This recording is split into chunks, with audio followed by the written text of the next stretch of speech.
Depois de quase 20 anos sem gravar, Carlos Mendes volta a editar um novo álbum, um CD que é uma festa da vida. O título, de resto, tirado da canção que defendeu em 1972, na segunda presença no Festival da Canção da RTP. A anterior tinha sido 4 anos antes, há meio século, em 1968, com Verão. Muito bem-vindo, Carlos Mendes. Bem-vindo. Obrigado. Como é que é possível um cantor e autor como tu estar quase 2 décadas sem gravar? Como é que explicas? Não sei explicar, eu fiz tanta coisa no meio disso, durante esse tempo, tanta coisa, mas mais ligada ao lado da interpretação do ator. Andaste pelos morangos com açúcar. Exatamente, e portanto, de repente, quando dei por mim, tinha passado este tempo todo. Quer dizer, aliás, foi uma pergunta que me fazem. Então, e há quantos anos não gravas? Isto, há 2 ou 3 anos perguntaram-me isso. Eu não devo gravar para aí há 7, 8 anos e tal. Para ti pareciam de 7. Parecia 7 ou 8. Mas depois disseram-me, e foi a Helena que me disse, a minha mulher, que disse assim, não, tu não gravas desde 99. Assim, não é possível. E realmente o tempo passou de uma velocidade, uma coisa louca. A noção do tempo com 71 anos de idade é muito diferente do que com 61, por exemplo? Eu acho que sim, Aliás, já... a ideia dos 70 anos é uma coisa complicada, porque eu no outro dia fui tirar o cartão de cidadão, porque tinha que ser renovado, e a senhora muito simpática e tal, disse, Carlos Mendes, então dentro de 10 anos, 11 anos, apareça cá. E eu, quando ela me disse isso, tive um baco, uma coisa tremenda, porque disse assim, daqui a 10, 11 anos... Porque já não é para a vida, já não são aqueles... Não, quer dizer, já não é para a vida. Ela diz, vem cá, mas eu disse assim, comecei a fazer contas, percebes? 70 mais 71, que vou fazer agora em 23 de maio, mais 10 são 81. Quer dizer, e depois é assim uma idade... A gente começa a entrar assim a fazer contas, percebes? O tempo é muito diferente. É muito diferente. Em que sentido? Eu acho que a gente não tem tempo, percebes? Perdeu o tempo. Como é que eu tenho de explicar? Há tanta coisa que eu tenho em projetos na cabeça de fazer, no campo da música, até mesmo no campo da representação, no campo da programação, por exemplo, eu neste momento estou a apresentar o programa dos autores da SPA. Mas, quer dizer, há tanta coisa que eu depois começo a pensar, mas isto se demorou 3 anos a fazer, aquele demora mais 4. A gente faz contas. Eu, aos 40 anos, não fazia contas de coisa nenhuma. Eu, aos 30, então, muito menos. Quer dizer, não fazia contas, quer dizer, é um dia e tal. Lembro-me apenas de uma altura em que o meu pai fez 61 anos e eu perguntei, pai, que idade fazes tu? E ele diz, fiz 61, vou fazer 61 anos. E eu tive um choque tremendo, disse assim, meu pai é um velho. Ele não tinha aspecto, mas eu disse 61 anos é uma coisa muito... 61 por fora e 30 por dentro. Exatamente, e 30 por dentro. Mas o que é certo é que... Aliás, é o que acontece agora. O que acontece agora é que, intelectualmente, nós estamos vivos, quer dizer, vamos cantando. Depois há estas coisas dos telemóveis, das perguntas, das respostas, muita informação. E a gente funciona, isto vai andando. Mas o corpo depois já não consegue acompanhar, não responde à velocidade com que funciona o cérebro. Mas o intelecto mantém-se. O intelecto mantém-se. Felizmente é a única coisa que nos vai restando depois ao longo da vida, não é? Depois de perdermos todas as outras... Depois de perdermos todas as outras funções, pelo menos esta que vai resistindo, não é? Como é que é possível, às vezes, quando uma pessoa bate as botas no sentido popular e literal do termo mesmo, às vezes... a dizer assim, ele tinha tantos projetos, nunca os concretizou. O que é que está a dificultar? É as pessoas à tua volta que acham que com 71, fica lá quieto, não te preocupes muito, não te preocupes com isso. Pois. Será verdade? Não sei se será assim, não sei se será assim, não sei se será assim, será mesmo nós que a certa altura não temos mesmo tempo de o fazer. Eu, por acaso, à minha volta, neste momento, familiarmente sempre fui muito apaparicado, muito protegido. Pela mulher, pelas ex-mulheres e pelos filhos. E pelos filhos e pelos irmãos, eu pelo irmão que ainda está vivo, e pela cunhada, e pelos sobrinhos, e por aí fora. Isso aí temos uma família forte. E curiosamente, hoje em dia há um grupo de mais jovens, digamos assim, que ainda estão que me protegem também. Portanto, quer dizer, eu estou numa empresa a funcionar e sinto um carinho grande da parte deles. Podia não sentir, podia dizer, vamos lá despachar o velho e tal, fazemos um disco para o velhote e mandamos o gajo embora. Não. Perspectivam coisas, temos que fazer isto, temos que fazer aquilo e tal. Isso, para mim, é um grande incentivo. Agora deixa-me perguntar-te o seguinte. Tu, com 71 anos, consideras-te, apesar de tudo, um sortudo por exemplo, estares a apresentar um programa de televisão quando ainda recentemente o Henrique Garcia recebeu Sim. uma carta de despedimento da TVI por ter atingido os Exatamente, 70. que é uma coisa estranhíssima, não é? Uma coisa... Pronto, isso é um problema que não se entende, não é? Mas pronto, eu considero-me um sortudo nesse aspecto, mas é diferente, porque, vamos lá ver, o Henrique Garcia é a vida dele, não é? Toda ela dedicada, ao jornalismo e bem dedicado. Eu gostava muito de o ver. O meu caso é diferente, é pontualmente, quer dizer, a SPA convida-me para... Olha, tivemos o fulano a apresentar, agora gostávamos que fosses tu que apresentasses, que fizesse ali uma conversa com os autores e tal. Tu vieste substituir o Mário Figueiredo. Eu fui, exatamente, substituir o Mário Figueiredo e faço um programa um pouco diferente, faço uma conversa e depois, por outro lado, também cantas. Também canto, que é coisa que o Mário Figueiredo não consegue fazer. O Mário Figueiredo não conseguia fazer. Creio eu, não sei. Não sei, vamos ver. Não faço ideia. Às tantas é um grande cantor. Se calhar é um dote que ele tem pré-escondido. Exatamente. O que é que tu procuras nas canções que continuas a fazer? Sim. Porque o álbum a seguir vai ser de originais. Se há de originais. Não se sabe quando sairá. Pois, não se sabe quando sairá. Pois, o que é que tu procuras em cada canção? Eu hoje em dia tenho a ideia de que a canção cada vez mais é a palavra, o sentido do texto, e portanto toda a minha... Quando eu construo uma canção, construo-a sempre, quase sempre, tendo por base um texto que já está escrito, ou que é um monstro, digamos assim, entre aspas, que depois vai ser reescrito pelo próprio poeta. Não é muito à francesa? É completamente à francesa. Só os franceses é que fazem isso, não é? Os franceses faziam isso. Faziam isso. Eu aprendi muito com eles, com muitos espetáculos que vi do Charles Aznavour, do Yves Montand, que apresentava os espetáculos também, inclusivamente na televisão. Curiosamente, os dois que citaste, cantores belíssimos e também belíssimos atores. Sabes que eu acho que eu conservo esta ideia para mim era muito difícil ir para um palco, pregar os pés no chão, pôr os pés no chão, pregarem-me os pés ao chão e debitar canções. Eu acho que isso, pronto, tem um outro posicionamento na música e no espetáculo. Eu acho exatamente o espetáculo tem que ter esse lado do espetáculo. E, portanto, o lado do ator, da representação, do dizer, e depois, se puder aliar a isso uma boa voz, quer dizer, é muito mais agradável para quem vê, pelo menos para mim. A Maria Bethânia, por exemplo, dizia, e já o afirmou várias vezes, que os portugueses gostam muito de ouvir quando ela começa a citar e a recitar poemas, não é? Eu tenho essa prova, porque antes de fazer este disco, fiz muitos espetáculos, e ia fazendo espetáculos, uns a solo, outros com um grupo. Mas principalmente fiz muitos a solo. E o que é que eu quero dizer a solo? É eu sozinho com um piano, completamente só, despojadíssimo, com uma luz muito mais de teatro do que propriamente aquelas luzes cheias de very lights e não sei o que e tal. E então, very lights, não é very lights, é outra coisa qualquer. Very light é uma outra coisa. É aquilo que se atira de uma bancada para outra. Não, desculpa, não é nada very lights. É só lights. Mas é só lights.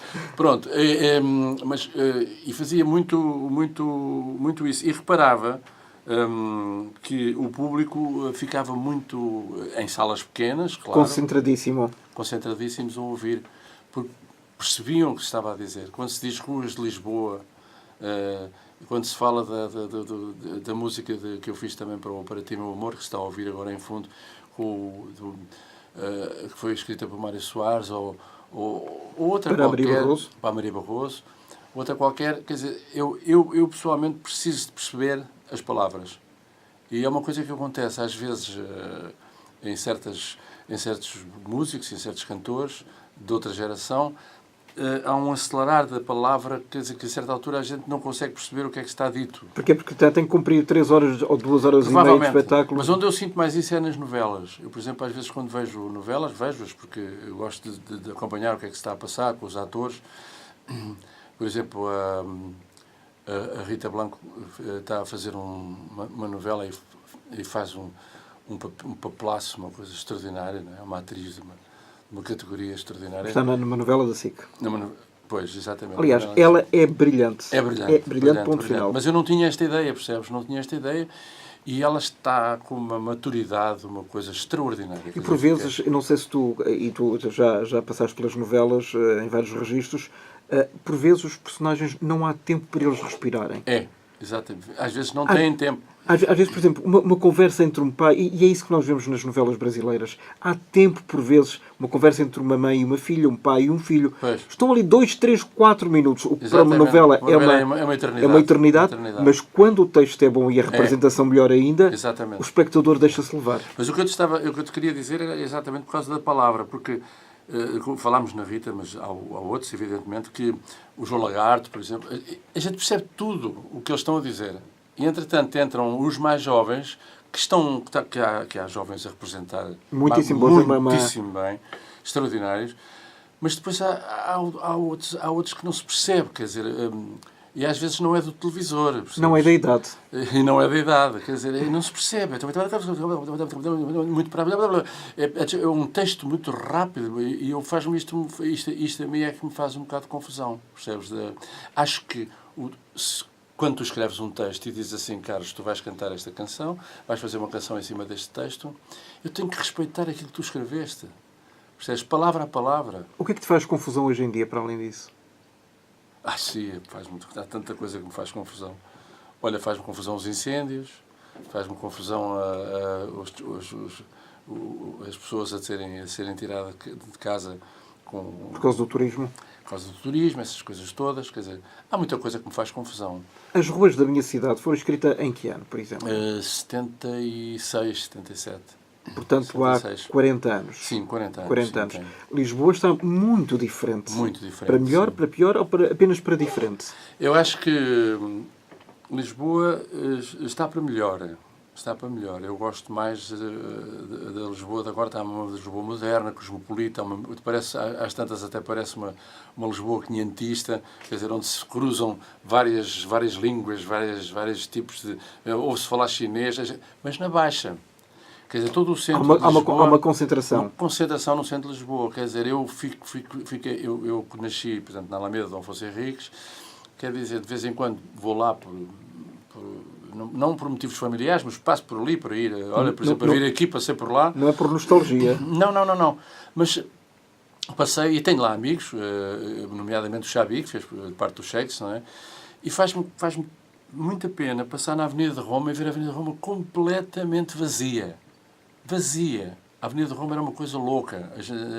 Não sei se te recordas. Mas em termos comerciais, as pessoas procuravam... Desapareceram os comércios, isso aí é que é. Desapareceu. Fugiu tudo para o centro. E para os centros comerciais. Para os centros comerciais. Portanto, acabou aqueles pequenos... Aquilo estava cheio de esplanadas e cafés e isto e aquilo e aquilo outro. E, portanto, esse lado é que é o lado... Há uma modernização de Lisboa que está mal feita. Porque modernizar não é só pôr as coisas... plastificar as coisas e... Mas é o arquiteto que está a falar agora? É o arquiteto que está a falar agora, embora já não faça arquitetura há muitos anos. Mas fica. As retas e sim, as linhas ficam. E as ideias ficam. E pronto, e como sou colega de muitos arquitetos, de vez em quando falamos, e eles falam das suas preocupações. Por exemplo, há cafés que levaram uma volta de tal maneira violenta que deixaram de ser aquilo que... deixaram de ter história, percebes? E eu acho que Lisboa não pode perder a história. Mas está a perder a cada vez... Carlos, eu não sei se tu tens essa noção. Não há praticamente um mês que passe em que nós não vejamos uma notícia, fechou o estabelecimento histórico não sei quantos. Sim. Na rua X. Sim, está... No Rossio, nos restauradores. Sim, completamente. Ainda há pouco tempo havia uma coisa no Facebook que não sei se é verdade, se não, mas que o pirata, que a gente ia ver uns Exatamente. piratas e tal, ali nos restauradores, acho eu, Sim. que fechou também, quer dizer... O Cinema Londres, por exemplo, O que era... cinema. Bem, cinemas então nem me fales, não é? Quer dizer, o fecho do quarteto, não é? Aliás, eu penso que isso terá acelerado um bocadinho a morte do nosso Pedro Bandeira Freire. que era o grande dinamizador do quarteto, que foi Era. o primeiro complexo de 4 salas, salas, em Lisboa. Eu acho que sim. Isso, aliás, é uma coisa que se fala muito, não é? A minha mulher, como sabes, conheceu-o bem.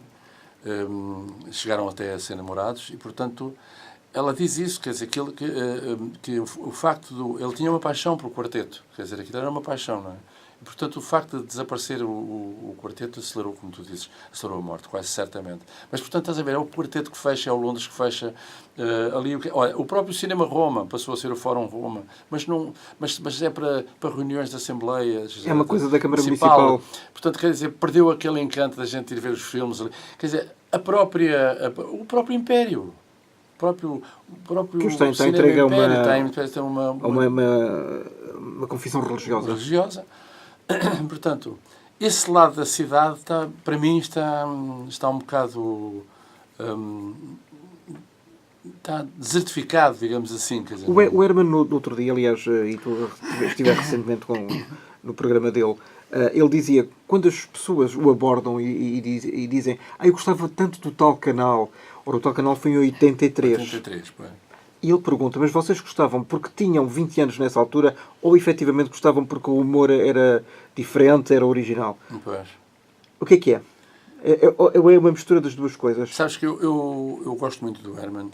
O Herman é uma figura que para mim está para a comicidade e, portanto, como o Zeca está para a música. O Zeca Afonso. Ao antes e depois deles, não é? E eu acho que, para mim, eu gosto de o ver sempre, não é?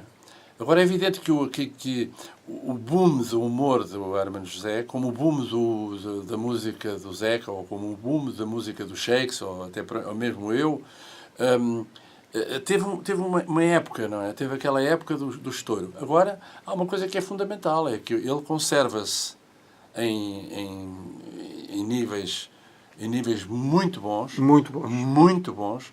Ele está a fazer um programa agora na RTP. O Cá por Casa. O Cá por Casa, que eu estive há pouco tempo lá. E tem momentos de sketches fabulosos, não é? Portanto, ele e a Maria Guedes. Ele e a Maria Guedes, que é outra atriz também extraordinária. Alcácer, que vier uma interpretação diferente daquela que tu cantaste há 40 anos? Sim. Pois, exatamente. É da altura. É antes, é 76. Portanto, deve ter 41. 41 anos. 76. 42. Pois. 42 anos. 42 anos. Pois, não te esqueças. O Alcácer é do Amor Combate. É do disco Amor Combate. Foi o primeiro que eu fiz com o Joaquim Pessoa. E As Ruas de Lisboa do ano a seguir, portanto, das canções da Escravo e Mal Viver, que eu fiz também com o Joaquim Pessoa. Esta é uma forma de prolongar a vida destas canções, tu reinventando as melodias. As melodias estão lá e as letras também. Sim, exatamente. Aliás, o Paulo Sérgio foi quem fez os arranjos, fez isto. Eu disse-lhe ao Paulo, nós vamos fazer isto mais... O Paulo Sérgio que também já apresentou o autor. Não é esse Paulo Sérgio? Não. Isso é outro outro Paulo Sérgio, que toca com o Paulo Gonzo. É um músico, portanto, conhecido no meio da música, mas... E eu pedi-lhe... a única coisa que temos que respeitar é o canto, a melodia e o espírito da própria melodia. Quer dizer, o que está inerente a esta canção. O resto depois podes fazer tudo. E tínhamos combinado fazer com 2 teclados, ou 2 pianos, um piano acústico, o chamado grande piano, um teclado e um violoncelo. E ele, com isto, construiu realmente o disco. Este disco aparece por uma razão muito simples, quer dizer, eu não tinha um best-of, uma coisa que dissesse assim, ora está aqui as canções e tal. Tinha coletâneas, entrava em muitas coletâneas e tal, não sei o quê, dos anos não sei o que mais e tal. Só nós três, por exemplo? Pois, apareciam muitas canções, mas aqui era a construção de um reinício de carreira, percebes? De um início de vida artística. Achas que é mesmo? Eu acho que sim, eu entendo isto assim como um reinício. Um reborn, um renascimento. Mas sim, sabes porquê? Porque é curioso, falávamos há bocado das idades, é curioso, porque eu passava na rua, antes de... Bom, há coisa de 2 anos para cá, já não. Mas há 2 anos passava na rua e os miúdos diziam: olha o ator, olha o ator, olha o ator. Era a identificação com os morangos com açúcar, com as novelas que eu fiz, depois as outras, a Lusitana Paixão, e fiz mais algumas dos Nossos Dias e tal. E assim, olha o ator, olha o ator. A televisão tem uma força, uma coisa brutal, não é? E, portanto, a imagem, viam e tal, pronto. Neste momento, não. Neste momento a coisa já não funciona assim. Neste momento já Mas é só enquanto estão as novelas no ar. É, só enquanto estão as novelas no ar. Mas havia, portanto, essa ideia de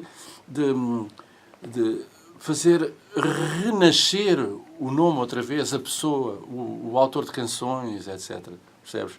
Porque a minha vida foi muito cheia de muita coisa. Eu escrevi para músicas para teatro, escrevi para músicas para cinema, eu dei aulas, eu estudei canto, eu estudei piano, eu representei, quer dizer, eu fiz exposições de desenhos com a Helena a fazer pintura e eu a fazer desenho. Portanto, quer dizer, é uma vida... Eu não conseguia fazer outra vida que não fosse assim. Quer dizer, uma coisa que tu fizesse, agora só cantas e tal. Não, ia ser muito difícil para mim. Gosto desta variedade, de mexer em várias coisas. Mas isso é um legado que tu deixas, por exemplo, aos teus filhos? Exatamente. É um legado que eu deixo a eles. Inclusivamente, todos eles herdaram um pouco isto, quer dizer, nas profissões que têm, para além disso, ainda fazem outras coisas, não é? O que canta, o mais novo, o que canta pintas extraordinariamente bem. O do meio, que é o meu técnico de som, que faz o meu som, que está neste momento no Maria Matos, é um intelectual, escreve muitíssimo bem, sabe de tudo, quer dizer, é um leitor compulsivo de tudo o que são livros, portanto, literatura portuguesa e não só. E o mais velho, como sabes, é o Francisco.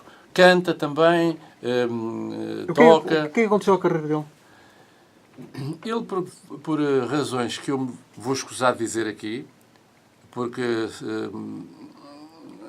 quer dizer, foram-me ditas e eu não tenho a certeza se sim, se não, ele saiu da RTP. E, portanto, onde ele era colaborador e apresentava programas. E apresentava muito bem.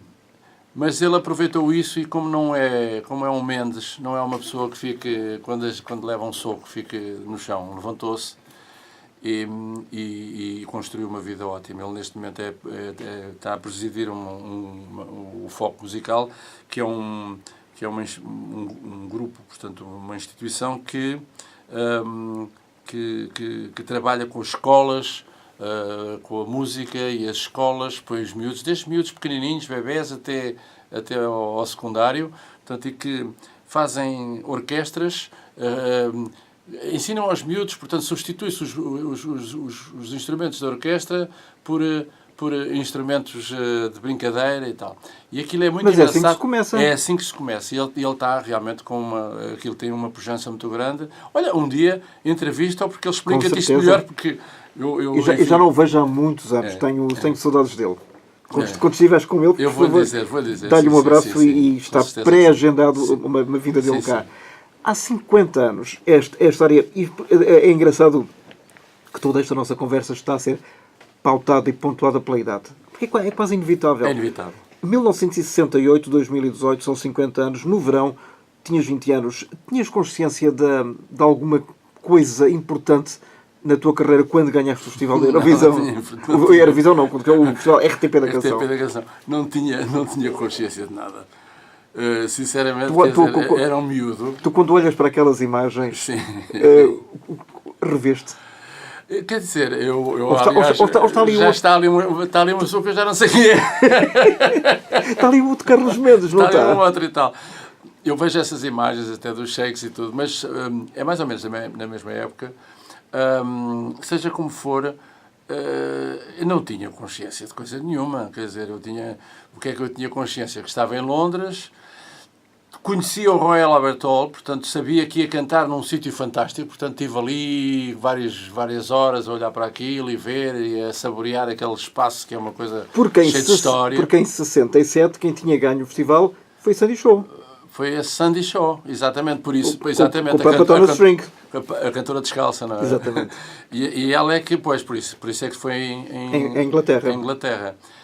E quem foi o anfitrião desse festival foi o Cliff Richard.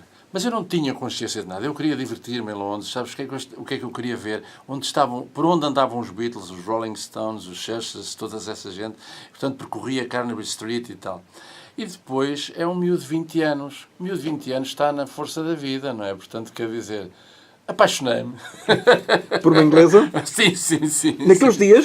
Sim. E depois passei a ir e vir. Pronto, até que... Não havia Ryanair, não havia outras companhias. Não havia Ryanair, portanto eu estava lá um bocadinho mais tempo, vinha para cá, estava mais tempo também e tal, mas a coisa foi gira, foi muito engraçada. Agora, fazia a mínima ideia, nem tão pouco, não estava nos meus horizontes, nessa altura, estava nos meus horizontes... Acabar o curso? Não, seguir música. Não estava nos meus horizontes seguir música. Porque eu tinha... nessa altura tinha entrado para Belas Artes, em 67, tinha saído dos Shakes, muito chateado com eles, e tinha entrado para Belas Artes. E, portanto, tinha a consciência, tinha casado com a arquitetura. Acontece, porém, que havia assim umas seduções vindas de fora desse casamento, que era a música, que de vez em quando aparecia e seduzia-me, dizia, mas deixa lá a arquitetura, pá, mas tu tens é que estar comigo, eu é que te amo, não é a arquitetura e tal. E eu dizia, mas eu gosto da arquitetura e tal. Não, mas tu tens prazer com a arquitetura, tu gostas da arquitetura, mas eu amo-te. Até que houve o divórcio. Dizia a música. Exato, dizia a música. Até que houve o divórcio, eu depois casei-me mesmo e vivo já há não sei quantos anos. Mas foi um divórcio litigioso com a arquitetura ou não? Não foi litigioso, não foi. Porque, repara, eu trabalhei durante... O meu início foi muito bom e muito consistente, porque fui para uma empresa do filho do Marcelo Caetano, do João Caetano, o arquiteto, com quem me dava muito bem. E era um homem muito simpático e ajudava muito os jovens que vinham das universidades. E tive ali uma série... Aquilo era uma empresa...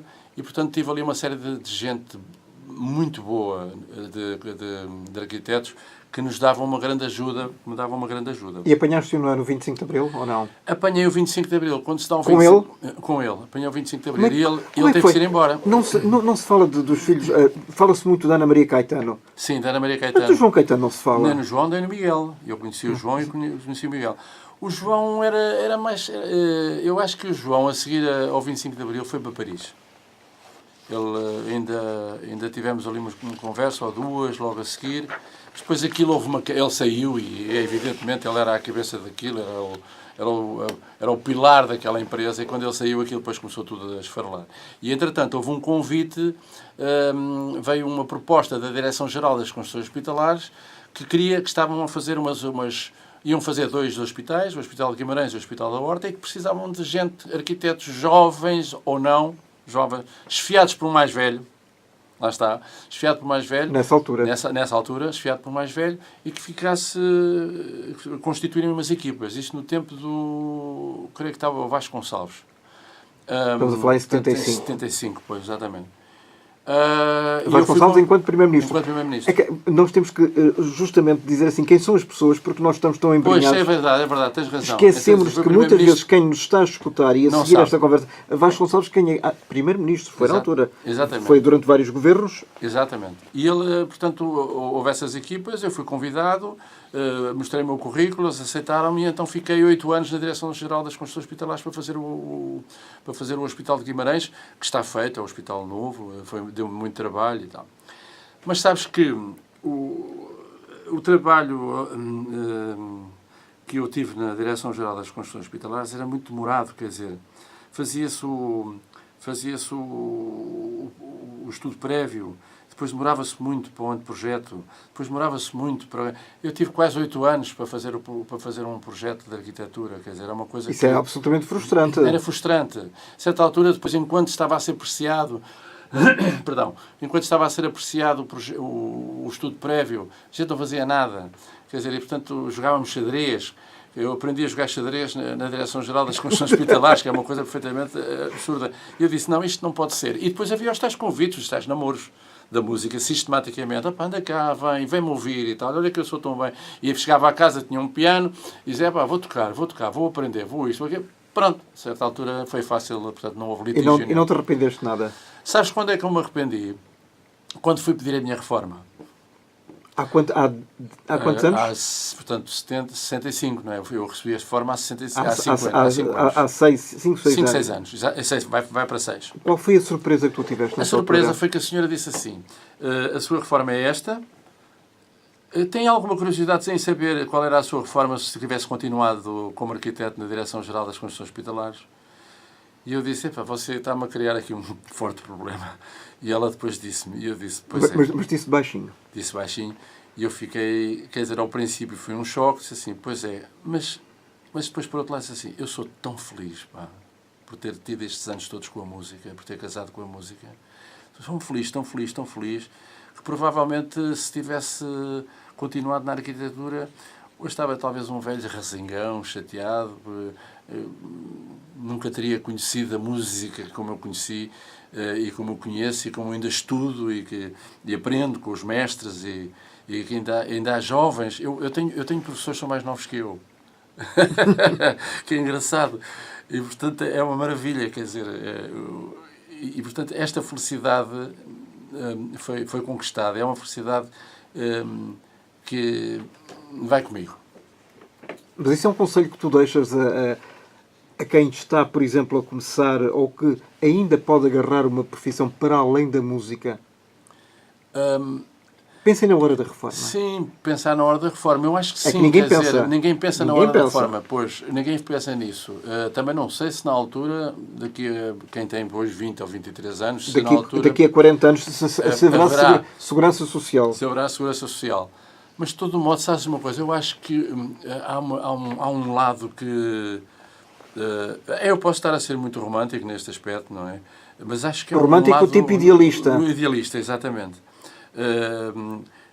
Acho que se nós se fizermos na vida aquilo que gostamos, não é?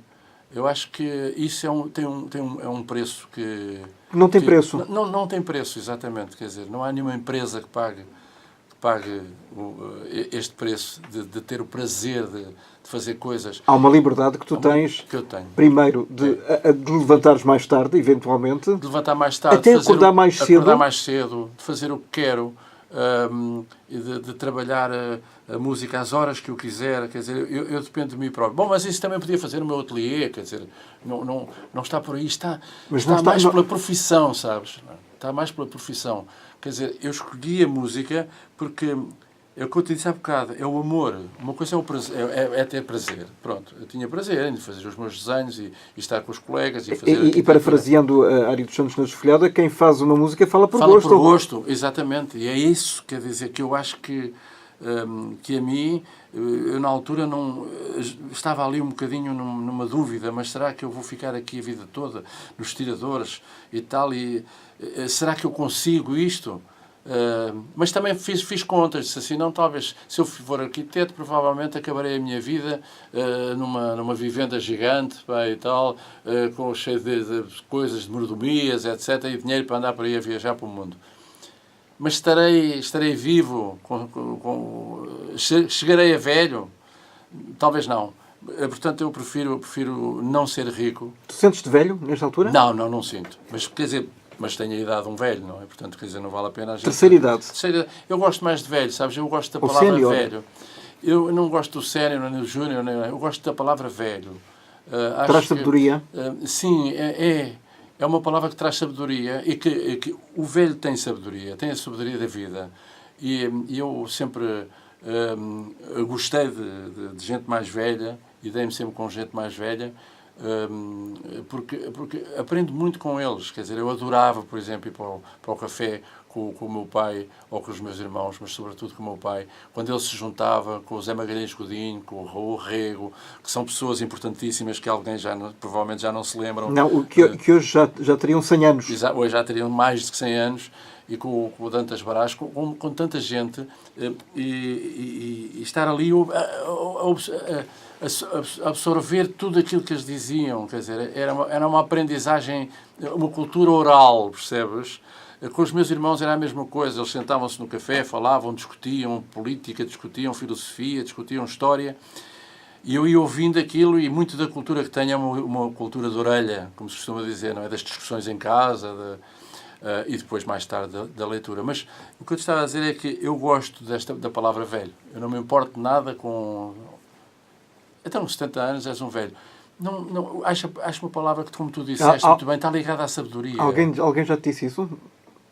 Não, por acaso não. Ficam espantados quando eu digo, nomeadamente até aqui na televisão, na RTP, no programa do Agora Nós, a Tânia Ribas de Oliveira e o Pedro Vasconcelos. Ficam espantados, assim, não podes, isto é possível, não pode ser, isso é uma coisa genética e tal. Eu dava a impressão que... O Vítor Espadinha tem quase 80 anos.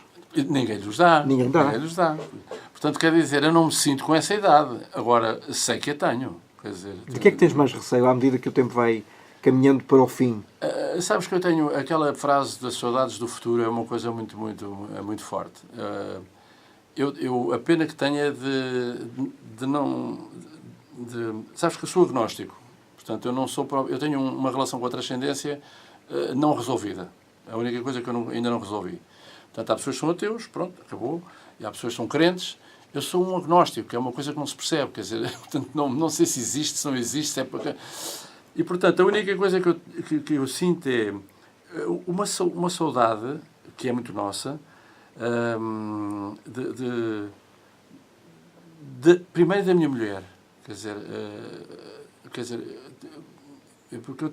isto não é uma coisa assim idiota, quer dizer... Nem é uma lamechice. Não é uma lamechice. Eu gosto muito dela, amo-a muito. E, portanto, faz muita confusão que ela um dia fixe em mim, quer dizer, percebes? Faz-me muita confusão. Não é por nada, não é porque ela possa fazer outra vida, não tem a ver com isso. É o sofrimento que ela vai ter, isso faz-me muita confusão. E os meus filhos, como é que eles vão ser? Como é que tudo isto vai ser? Os netos. Os netos, quer dizer, esta coisa, isto a mim me faz um bocado de confusão. Ou como diria o outro, olha, ficam as canções. Ficam as canções, claro. Carlos, foi um gosto ter-te aqui, foi um prazer enorme e é uma conversa tão incompleta que, olha, intimido-te a ficar brevemente. Está bem, muito obrigado. Um grande abraço para ti. Muito obrigado pelo convite. Nada, quando tiveres cá o teu álbum de originais. Sim, ok, obrigado. Quando digas que conversas são sempre muito boas. Muito obrigado. Não.